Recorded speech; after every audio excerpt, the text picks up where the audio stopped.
So when a company launches a new smartphone, users look for two main highlights. First, the cameras, and second, the performance. So when this Redmi Note 13 Pro Plus 5G launched, the hype surrounding the camera system of this smartphone was off the charts. I mean, Xiaomi claims that this Redmi Note 13 Pro Plus 5G can outperform the cameras of the Apple iPhone 15 series with its 200 megapixel main camera, which is a huge claim to make. But in reality, it's not even close. Yeah, this Redmi Note 13 Pro Plus 5G has a 200 megapixel camera, but the camera system of this smartphone is not on the level of the iPhone camera system, because iPhone has 3 camera lenses at the back and all of them are top of the line. But this smartphone has only one premium camera, so the results aren't shocking as Xiaomi claims. And yeah, this video is sponsored by Sharjah Mobile. More on them later in this video. Well, I will explain everything in details. But first, let's deep dive into the camera sensors. The main camera utilizes a high-end 200 megapixels Samsung ISOCELL HP3 camera sensor, which is coupled with a 7p 23mm lens with an aperture of f1.65. This camera includes OIS and EIS stabilization, along with advanced features like ALD and Super QPD autofocus. So let's put this camera to the test and see how it performs in various lighting conditions. Photos captured in daylight have plenty of details and close to accurate colors. The dynamic range is ideal, with proper control over highlights and details from the shadows. The point and shoot mechanism works well. Plus, the details are also good. I mean, the larger sensor really yields the larger pixels, which results in better overall images. In this photo mode, you get a lossless 2x and 4x zoom. I will say that the 2x performs admirably well here. I mean, look at these shots. It's not like they were zoomed in. They feel like they were taken on a separate telephoto camera. You get plenty of details and good dynamic range here. Plus, this mode is also very good for taking human shots. I mean, I've taken this shot in this mode and it looks amazing. So yeah, the results are great. But beyond 2x, the camera performs weak and sometimes it gets worse. I mean, the 4x lossless camera zoom shots are just straight out useless if there is not enough light. But if you capture in daytime, well, the results are somewhat good. Well, one of the key advantages of the larger sensor is that you can get lossless zoom shots. And other than zoom shots, the aperture is also fixed because it's on the main camera. So the zoom shots are also good.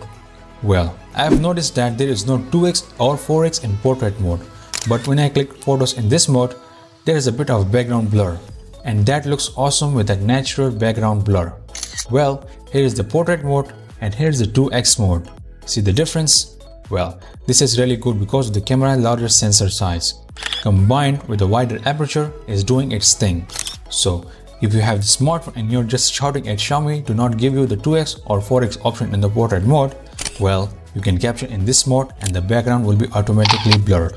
Well, in daylight, every smartphone can perform well. However, the real difference occurs in low light. In low light conditions, the main camera's large sensor really gives the smartphone an advantage. I mean, if there is enough light, then this smartphone can take awesome shots at night. And I must say, the image processing is not a big fan of sharp light sources, so it struggles with the dynamic range. With the night mode on, the photos are more balanced but tend to have excessive image processing. Low light images, I would say, could be taken better the fact that the sensor has a larger sensor size with a wider aperture. And you might say, Hamza, night mode can offer great images. Well, yeah, sometimes it can and sometimes it gets worse. So the low light shots are just above average. So if there is enough lighting, then this 200 megapixel camera can take awesome shots. Now, there is a 200 megapixel mode. 200 megapixel shots capture immense details and it's visible when zooming into the photos. In this 200 megapixel mode, you can capture up to 2x lossless in-sensor zoom with a resolution of 200 megapixel. These images come out decently as you can see. The image quality is top of the line as well as details. The natural depth of field in images is also impressive. However, the 2x is a sweet spot for daytime shots. I mean, there are plenty of details and the dynamic range is also great. And for low lights, you can also take 200 megapixel shots in night mode, which is surprisingly contains a lot of details. I mean, in the normal mode, you get awesome dynamic range, good color reproduction, but if you turn on the 200 megapixel in night mode, then you can see that it has a lot of details, which is insane. I mean, Look at this picture. It is just amazing. Well, there is some noise in the pictures, but other than that, it provides best in class night mode shots. If you compare it side by side with this 1x shot, then the difference can be detected. So yeah, this smartphone can do well in low light. And now, let's move on to the video recording capabilities. And yeah, if you are enjoying this video, then a sub to the channel will be priceless.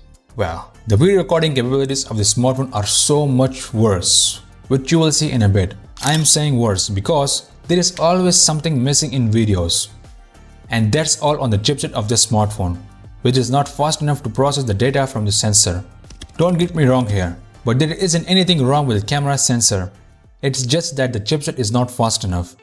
Xiaomi, please, next time, if you are planning to gaming the 200 megapixel camera sensor, make sure to provide fast enough chipset to handle the data quickly and give us the best results. Xiaomi. You could have packed this Redmi Note 13 Pro Plus 5G with the Snapdragon 7 Plus Gen 2 or the MediaTek Dimensity 8200.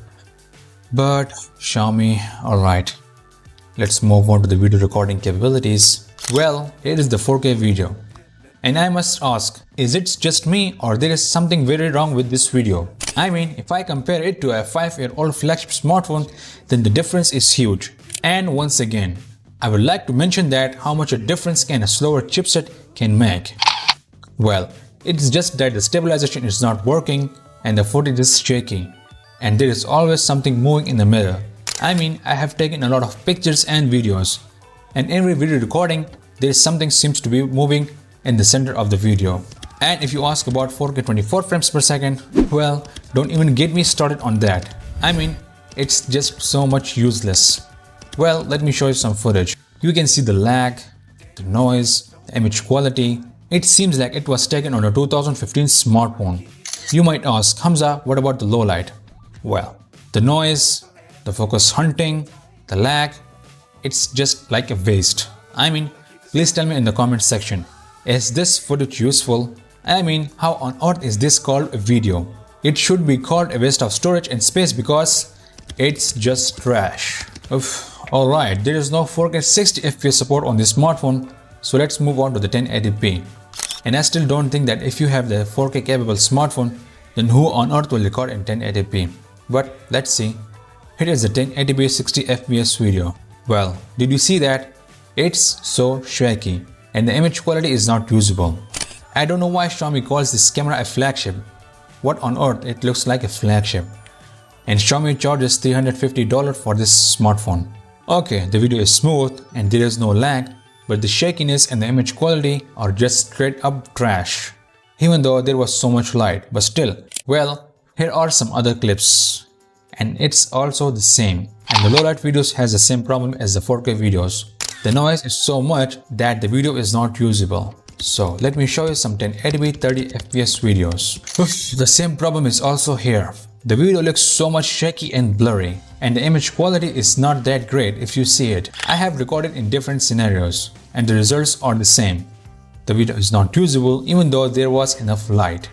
But still, the quality is so much worse than any other smartphone I've ever tested. And wait a second, it gets worse in 1080p 20 FPS. Just look at this sample. What the hell is going on in this video? Could someone explain it to me in the comment section below? Well, that will be really great. Now the stable video mode is just named stable. You tell me, does this video look stable to you? Well, the same problem can be seen here. The image quality is so slower and the overall footage is not that steady to be used. Yeah, at the end it gets stable, bro. This is not what a steady mode is supposed to do. But okay, move on to the slow motion. Well, we had so much fun testing this smartphone camera, and this is my cousin Rahman. And I had told him to jump, but I don't know. It looks too funny to watch him jump. Well, you guys tell me, how's the slow motion of this smartphone? I'm just gonna say 3 words. Useless and not too good. Now the ultra-wide camera utilizes an old 8-megapixel Sony IMX355 camera sensor, which is coupled with a 16mm lens with an aperture of f2.2. Now, let's put this ultra-wide camera to the test and see how it performs in various lighting conditions. Well, there's not much to talk about. It's just an usual 8-megapixel camera. The daytime shots are good with plenty of details with a high dynamic range. But things get worse in low light. Here you can see how bad the camera is in low light. So, Xiaomi should really consider changing this camera sensor because we've been seeing this camera sensor for years now. Also, turning on the night mode doesn't do that much.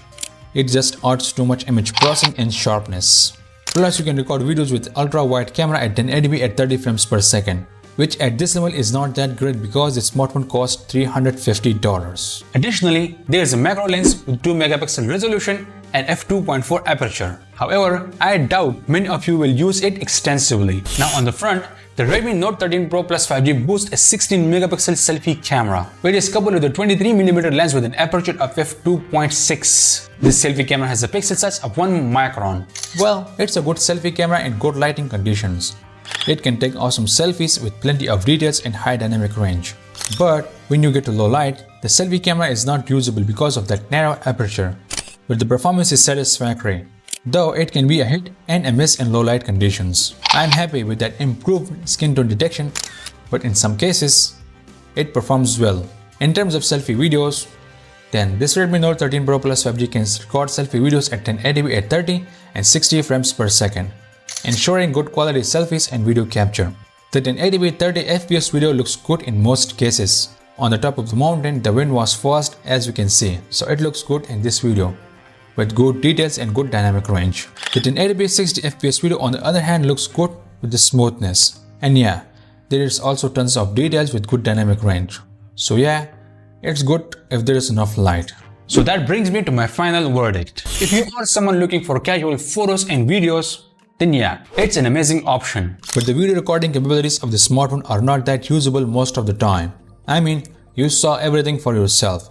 So if you are someone who want to shoot too many videos or planning on buying a smartphone for video purposes, then buddy, it's not the ideal option here. I mean, even my 5-year-old flagship OnePlus 7T performs well in videos, and that smartphone now costs around $200. But in this $300 price point segment, you can find so many good smartphones for video recording purposes, like the Google Pixel 7a, OnePlus 10 Pro, Oppo Reno 11 Pro, and many more. Well, if you ask me for this smartphone about camera purposes, well, I don't recommend this smartphone by any means in this price point. Well, yeah, I recommend it for overall use. This smartphone is good for that. But if your priority is the camera, then no, I don't recommend this smartphone by any means. And yeah, you can look for other options. I have recently reviewed the OnePlus 10 Pro camera review. And if you're interested in that, then you can check out the video right here. And I must tell you, it was a flagship smartphone, so the camera system of this smartphone was too good. So, if you live in Pakistan and you want to buy new smartphones at amazing prices, then Sharjah Mobile offers some of the best prices in the market. They provide best-in-class customer service and have partnerships with other smartphone companies like Vivo, Oppo, Infinix, Tecno, and more. So if you are planning on buying your next smartphone, whether it's new or used, then contact them or visit their shop. I will leave their contact number and address in the comments section. Plus, use the code Hamza to get exclusive discounts on smartphone prices. So yeah, that was the full review of the Redmi Note 13 Pro Plus 5G camera. If you found this review helpful and useful, please consider subscribe to my channel and press the bell icon to never miss a new video from my channel. And if you like this video, then give it a thumbs up and leave your thoughts in the comment section below. So my name is Hamza, this is Heads Tech, and see you in the next video. If you want to watch the full review of the Redmi Note 13 Pro Plus 5G, then that video is right here. And if you want to watch the full review of the OnePlus 10 Pro, then that video is right here. Thank you for watching.